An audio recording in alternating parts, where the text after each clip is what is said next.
दोस्तों नमस्कार, स्वागत है आपका हमारे इस YouTube मंच पर। दोस्तों, जिस देश का किसान सड़क पर हो, जिस देश का नौजवान सड़क पर हो और जिस देश का विपक्ष एक के बाद एक कर जेल जाने की प्रतीक्षा में लगा हुआ हो, उस देश में चुनाव भी सर पर हो, तो आप अंदाजा लगा सकते हैं कि ये लोकतंत्र है या इसे बनाना रिपब्लिक में तब्दील करने की कवायद है। और इन दोनों के बीच मामला सांप्रदायिकता और जातिवाद के बीच जाकर सिमटता हुआ नजर आए तो मौजूदा दौर में सियासत का क्या हाल होगा और सियासतदान किस तरह की भूमिका में होंगे, इसका अंदाजा आप सहज ही लगा सकते हैं।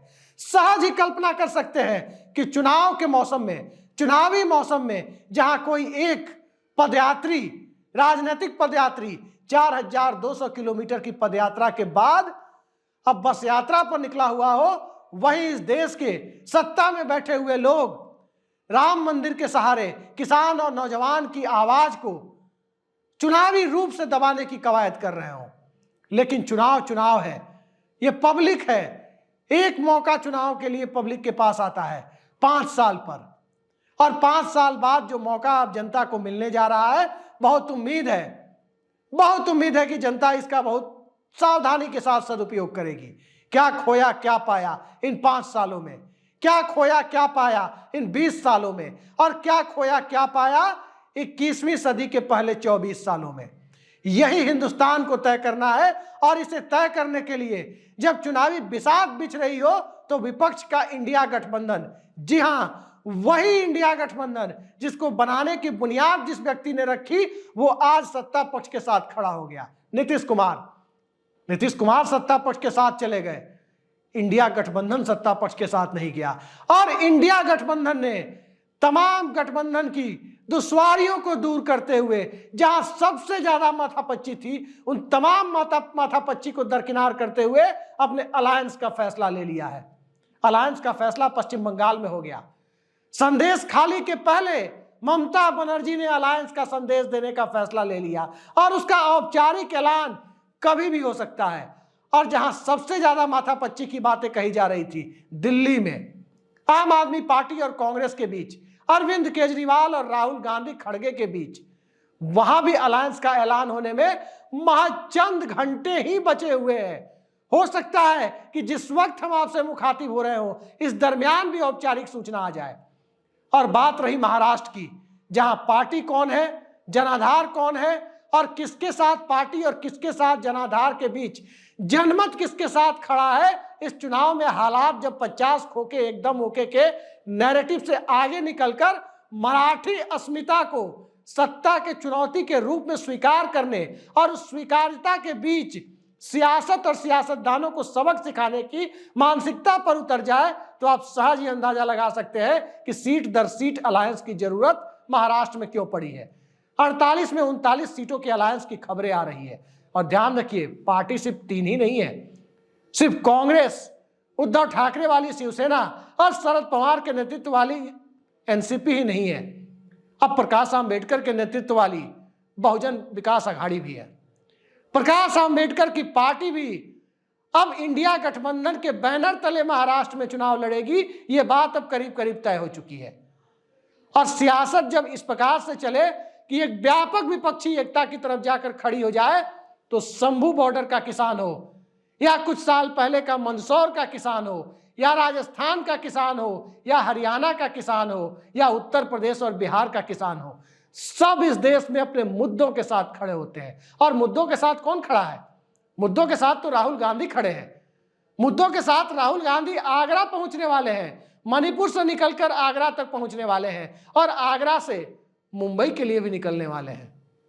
लेकिन मणिपुर से आगरा और आगरा से मुंबई तक का यह पूरा सफर दरअसल उस बुनियाद की तस्दीक करता है जिस बुनियाद को राहुल गांधी ने कन्याकुमारी से कश्मीर तक की भारत जोड़ो यात्रा के माध्यम से शुरू किया था।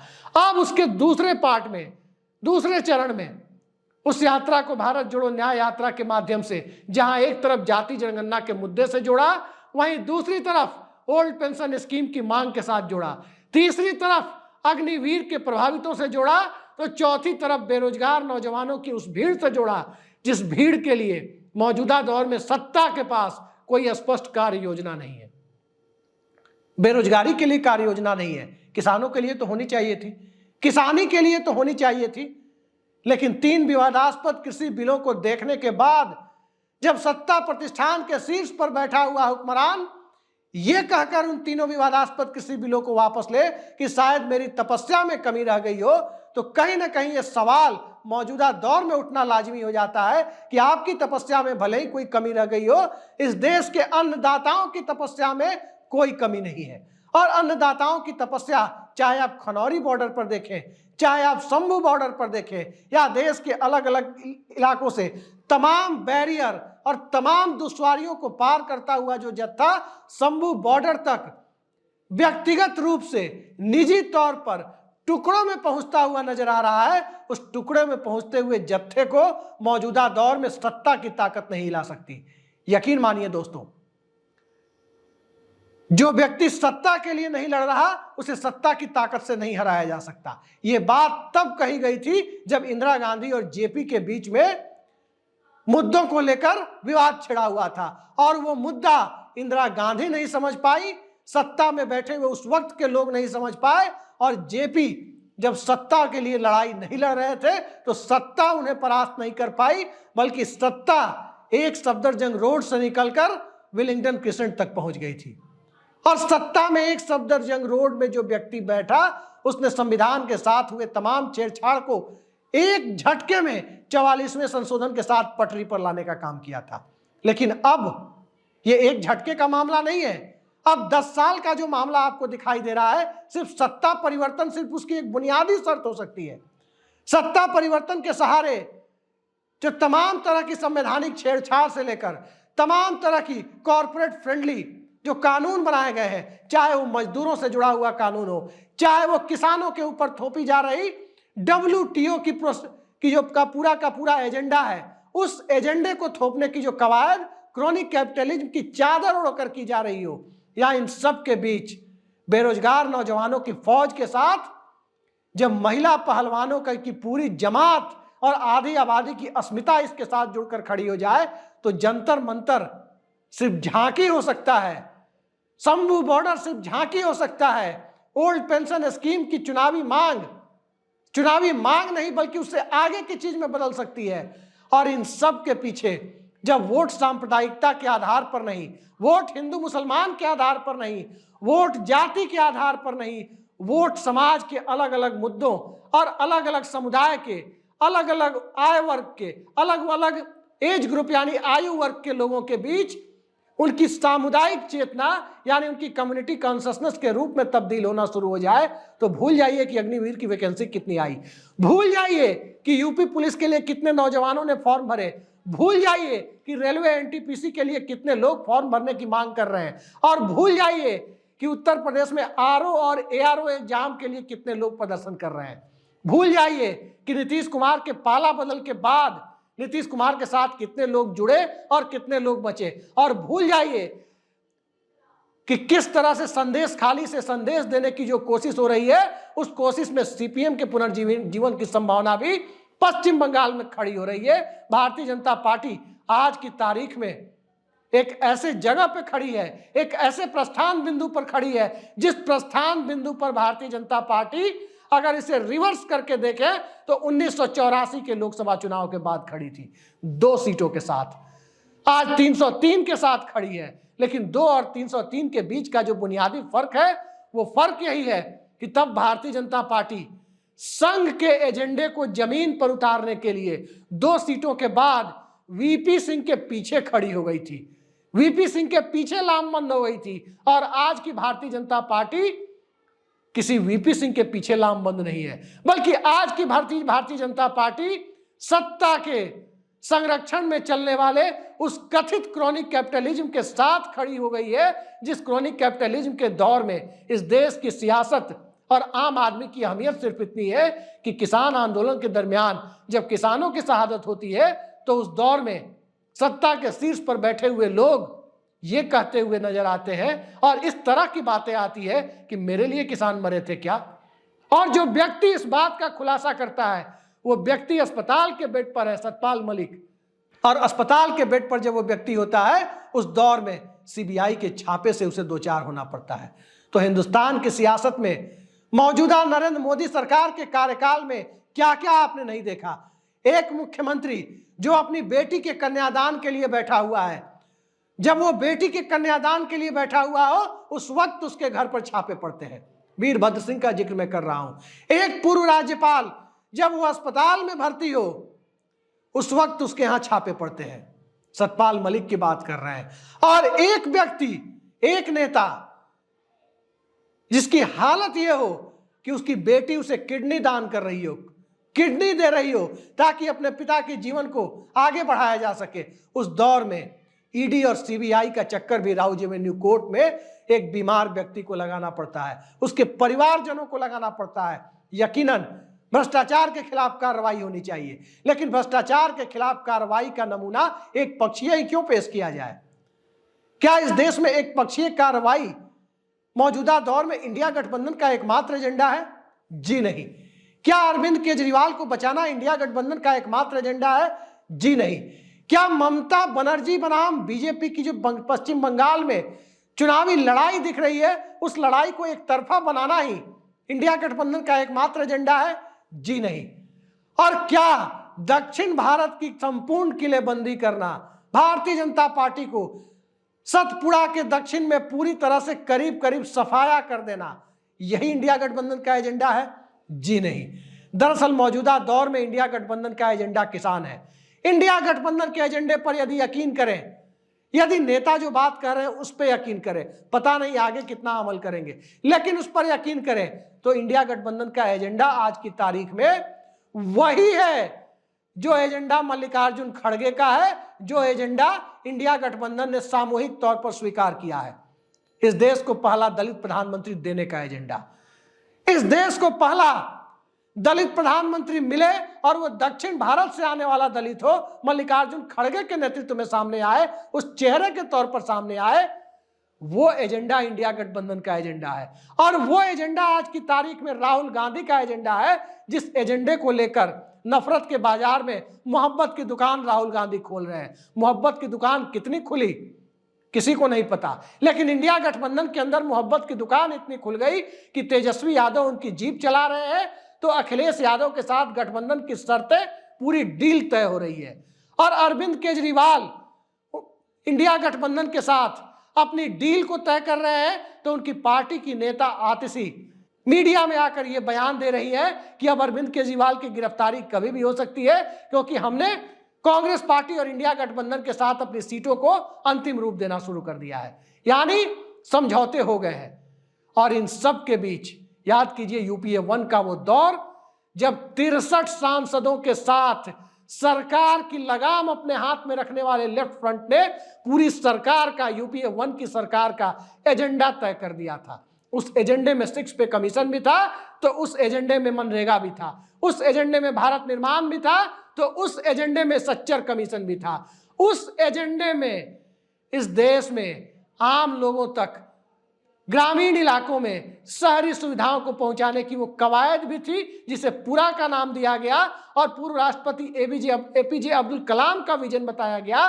तो उस एजेंडे में कहीं ना कहीं वो सारी चीजें थी जो यूपीए 2 की सरकार के दरमियान नदारद दिखी। इसलिए नदारद दिखी क्योंकि यूपीए 2 में चेक एंड बैलेंस नहीं था।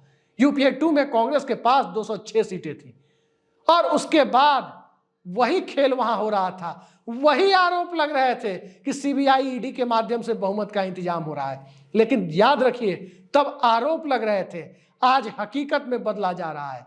हकीकत में कैसे बदला जा रहा है? अजीत पवार पार्टी तोड़कर कैसे आए? एकनाथ शिंदे के साथ कौन लोग आए पार्टी तोड़ करके? और किस प्रकार से जयंत चौधरी को दिया गया, उन्हें गठबंधन में लाया गया, और किस प्रकार से नीतीश कुमार को लाया गया। यहां तो भारत रत्न सम्मान तक की राजनीतिक सौदेबाजी की गई।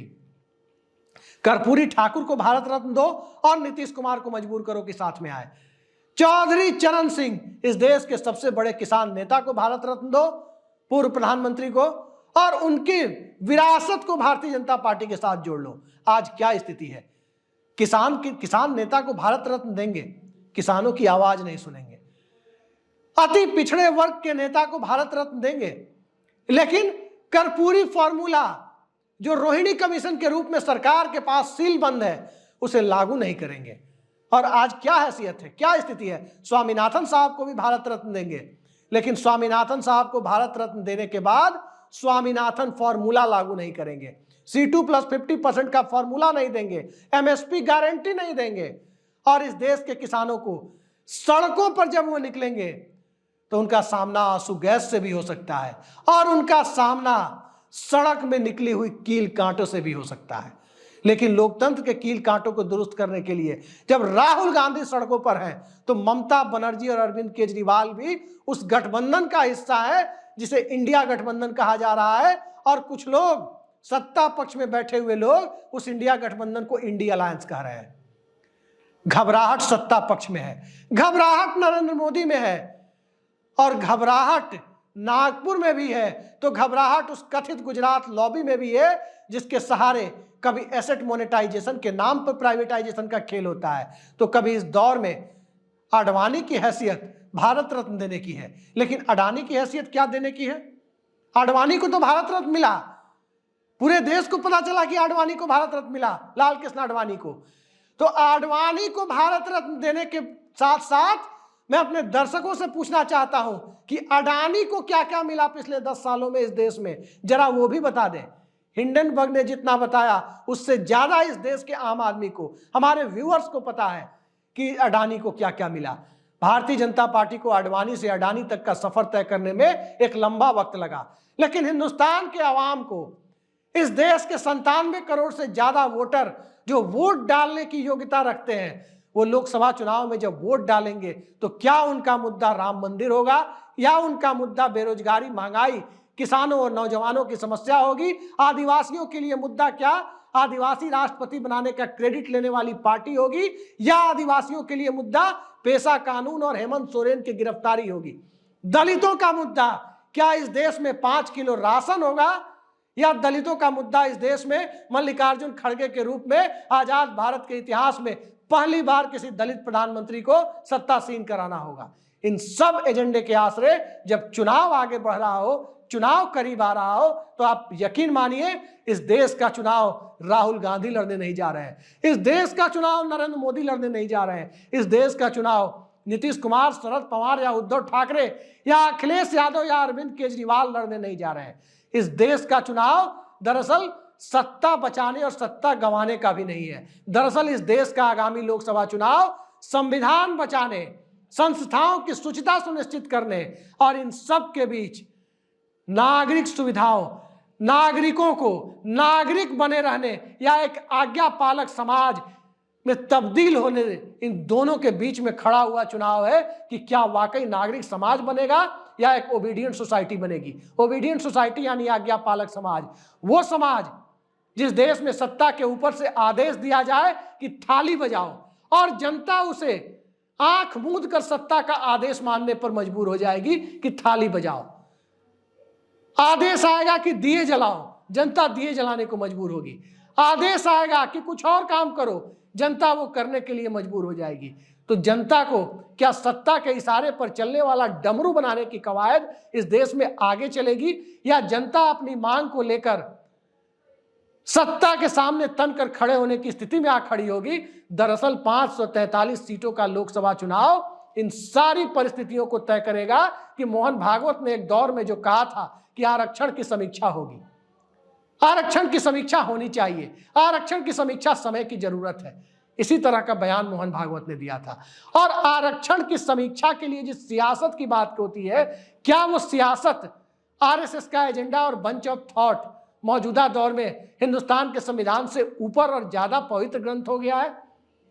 इन सब चीजों को लेकर राहुल गांधी की यात्रा तक आगामी चुनाव को देखना, भारत जोड़ो न्याय यात्रा तक देखना और अखिलेश यादव, केजरीवाल और पूरे इंडिया गठबंधन को देखना, ये आज की तारीख में बहुत उचित जान नहीं पड़ता है। पश्चिम बंगाल में चर्चा है कि 37 और 5 या 38 और 4 के बीच कांग्रेस टीएमसी के बीच समझौता हो रहा है। सीपीएम अकेले लड़ेगी, वाम मोर्चा अकेले लड़ेगा, कोई बात नहीं, केरल फॉर्मूला यही है। पंजाब में भी यही होगा और पंजाब में बीजेपी का स्टेक भी नहीं है। इस बार पश्चिम बंगाल में भी बीजेपी का बहुत बड़ा स्टेक नहीं दिखाई दे रहा। पिछली बार 18 सीटें मिली थी। लड़ाई तो यूपी में होनी है, लड़ाई तो गुजरात, मध्य प्रदेश, राजस्थान और छत्तीसगढ़ में होनी है, लड़ाई तो हरियाणा में होनी है। और लड़ाई डीके शिव कुमार ने दक्षिण भारत में जिस प्रकार से चुनाव को सील बंद कर दिया है, करीब करीब सील बंद कर दिया है, भारतीय जनता पार्टी के परिप्रेक्ष्य से देखें तो सील बंद कर दिया है।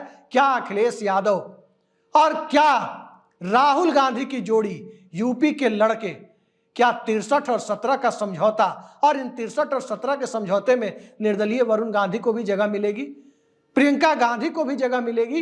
इन सारी चीजों को, इन सारी बुनियादी चीजों को एडजस्ट करता हुआ और किसानों की मांग पर जब राहुल गांधी ये कहते हैं, कांग्रेस पार्टी कहती है, इंडिया गठबंधन कहता है कि हम आते ही, सत्ता में आते ही एमएसपी गारंटी कानून बना देंगे, तो यकीन मानिए दोस्तों, इन्हीं लोगों ने मनरेगा गारंटी कानून भी बनाया था। तो एक तरफ मोदी की गारंटी और एक तरफ इंडिया गठबंधन का संभावित घोषणा पत्र। जब गारंटी बनाम घोषणा पत्र का चुनाव होगा तो यकीन मानिए मल्लिकार्जुन खड़गे में लोगों को यूपीए 1 वाले मनमोहन सिंह दिखेंगे, सरकारी कर्मचारियों को 6 पे कमीशन वाले मनमोहन सिंह दिखेंगे, और फिर ओल्ड पेंशन स्कीम और अग्निवीर, ये बहुत बड़ा मुद्दा बच नहीं जाता है।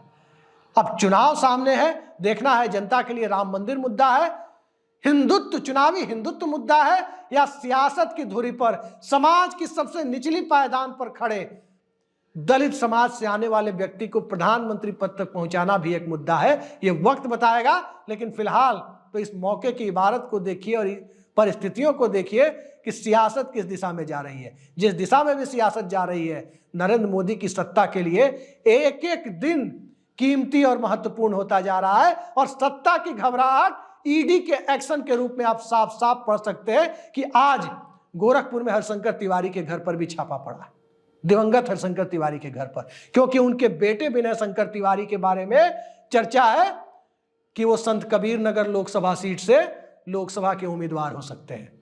तो अब उम्मीदवार देखकर, पहले पार्टी देखकर ईडी कार्रवाई करती थी, अब तो पार्टिकुलर सीट के पार्टिकुलर कैंडिडेट्स को देखकर भी कार्रवाई की हद तक जाना सत्ता की घबराहट को दिखाता है। और सत्ता की घबराहट के दौर में जरा याद कीजिए कि 9 मार्च 2011 को सुप्रीम कोर्ट में क्या कहा था सीबीआई ने भाजपा के उस वक्त के नेता अमित शाह के बारे में, तस्वीर साफ हो जाएगी। लेकिन चुनाव की तस्वीर साफ होने में अभी वक्त है, और इंडिया गठबंधन की तैयारियों को देखते हुए, राहुल गांधी के साथ बाकी दलों, इन सब की जिजीविषा को देखते हुए चुनाव दिलचस्प होगा, ये अब करीब करीब तय हो चला है। फिलहाल के लिए इतना ही, नमस्कार।